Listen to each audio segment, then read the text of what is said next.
Hey everyone, welcome to my channel. Today I'm going to talk to you about how to make a homemade raised bed garden from scratch. First I want to talk about what tools you're going to want for this project.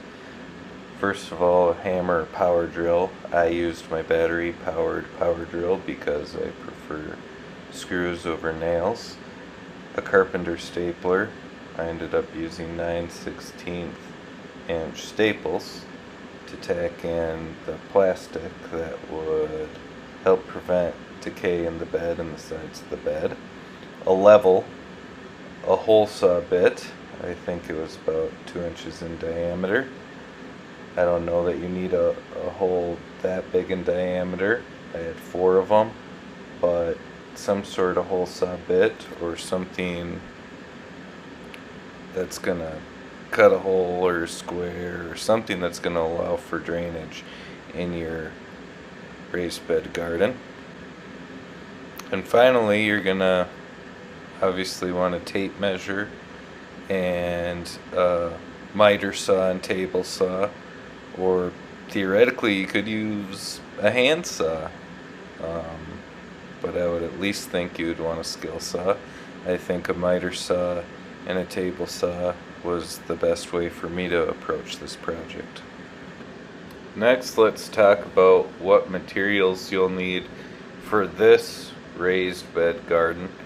You're going to want screws or nails. I like screws. I used 3 1/8 inch star-headed wood screws and 1 1/4 inch star-headed wood screws, and then I used some screws that came with the brackets. I used a plaque bracket, I think 4 of them, and then I used 4 T-brackets.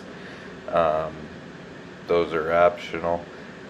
2 2x8 plywood sheets. I ended up using 1 for the bed itself, and then I cut it into 8-inch strips with a table saw, and that ended up making the walls of the raised bed garden.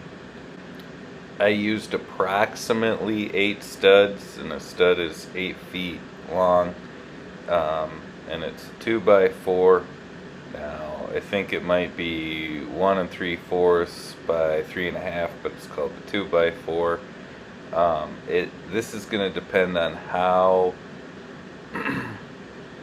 long the legs of your bed are, and off the top of my head I can't quite remember. It might have been about 30 inches for my bed, but that's going to vary, so you can kind of do the math in your head. You're going to need those studs for your legs, and then I used it as sort of a bracing for my walls. You'll see in the subsequent slides about 5 1x4 boards.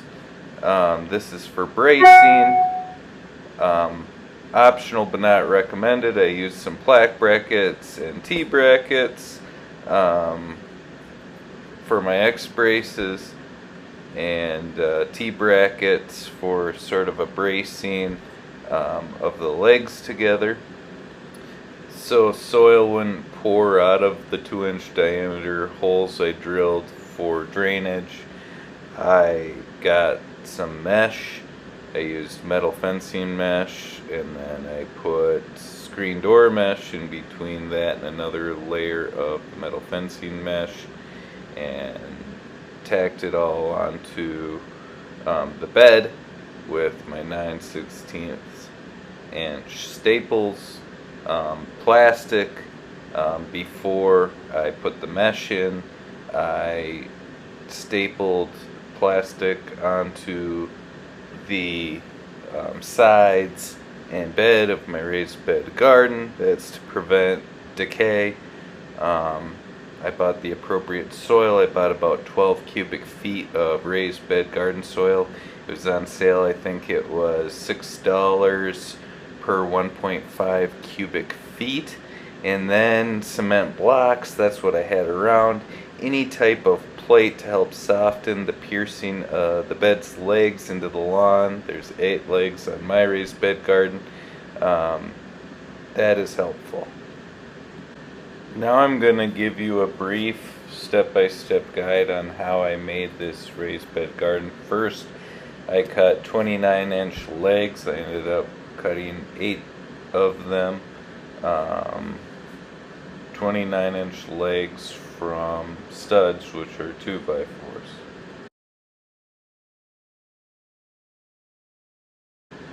I included a 2-foot wide joist for each pair of legs, and I had 4 pair of legs. That way the legs would go all the way to the top of each wall, which would have been 8 inches high, and then I just screwed the bed into the joist, and I screwed in the 2 ends first. Normally, if I was working with somebody else, I would have probably sloped the entire bed probably 1 inch for drainage purposes, but because I screwed in the 2 end joists to the bed first, the slope on both sides is to the center, so for drainage purposes it is sloping towards the center and will ultimately drain out of the holes I ended up drilling in for drainage purposes. And as you can see, the last thing I'm using studs for is to support the sidewalls of the raised bed garden, and the sidewalls are going to be 8 inches high because I have 2 feet of plywood, and I'm going to cut it into thirds because I only want to use 2 sheets of the plywood, the 2x8 plywood, and then I use the studs for the legs, and there's 8 legs at 29 inches apiece, and then there's a joist for each pair of legs, and then I go around the perimeter of the sidewall so I could screw in the sidewall, and it adds support for the sidewall. And those are the 3 purposes I have for my 2x4s.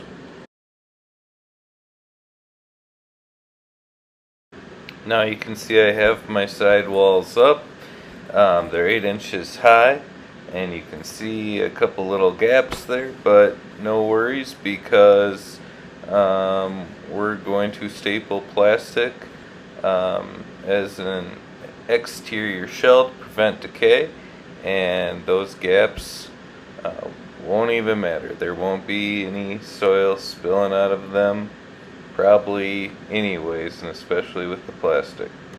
Now I'm drilling my approximately 2-inch diameter holes into the bed. There are 4 of them.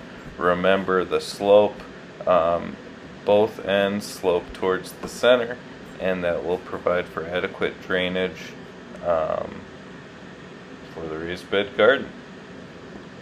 It's at this point that I start to tack plastic drop cloth onto the bed and onto the sides. I tack it on with 9/16 inch staples, and after that I cut some holes in the plastic, and I end up putting this tacking this mesh on top of the holes I've drilled, because I don't want the soil pouring out. I want the water pouring out.